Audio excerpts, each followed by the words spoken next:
Moses chapter 20. In the first month of the year, the whole community of Israel arrived in the wilderness of Zin and camped at Kadesh. While they were there, Miriam died and was buried. There was no water for the people to drink at that place, so they rebelled against Moses and Aaron. The people blamed Moses and said, "If only we had died in the Lord's presence with our brothers. Why have you brought the congregation of the Lord's people into this wilderness to die along with all our livestock? Why did you make us leave Egypt and bring us here to this terrible place? This land has no grain, no figs, no grapes, no pomegranates, and no water to drink." Moses and Aaron turned away from the people and went to the entrance of the tabernacle, where they fell face down on the ground. Then the glorious presence of the Lord appeared to them. And the Lord said to Moses, "You and Aaron must take the staff and assemble the entire community. As the people watch, speak to the rock over there, and it will pour out its water. You will provide enough water from the rock to satisfy the whole community and their livestock." So Moses did as he was told. He took the staff from the place where it was kept before the Lord. Then he and Aaron summoned the people to come and gather at the rock. "Listen, you rebels," he shouted. "Must we bring you water from this rock?" Then Moses raised his hand and struck the rock twice with the staff, and water gushed out. So the entire community and their livestock drank their fill. But the Lord said to Moses and Aaron, "Because you did not trust me enough to demonstrate my holiness to the people of Israel, you will not lead them into the land I am giving them." This place was known as the waters of Meribah, which means arguing, because there the people of Israel argued with the Lord, and there he demonstrated his holiness among them.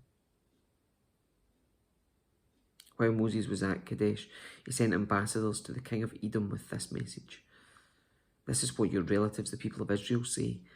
You know all the hardships we've been through. Our ancestors went down to Egypt and we lived there a long time, and we and our ancestors were brutally mistreated by the Egyptians. But when we cried out to the Lord, he heard us and sent an angel who brought us out of Egypt. Now we're camped at Kadesh, a town on the border of your land. Please let us travel through your land. We will be very careful not to go through your fields and vineyards. We won't even drink water from your wells.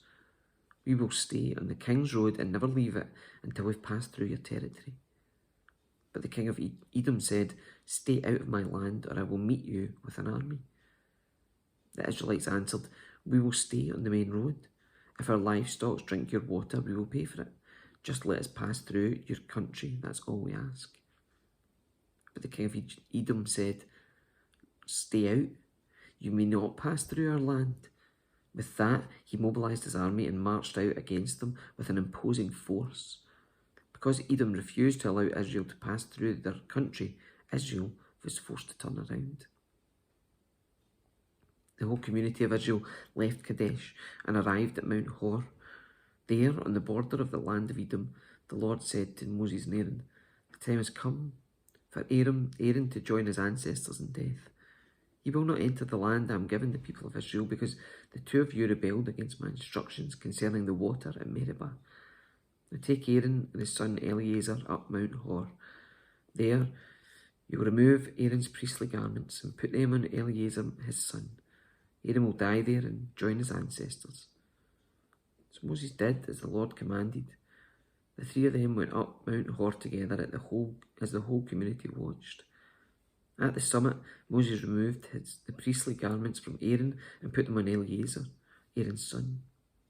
Then Aaron died there on top of the mountain, and Moses and Eleazar went back down. When the people realized that Aaron had died, all Israel mourned him 30 days.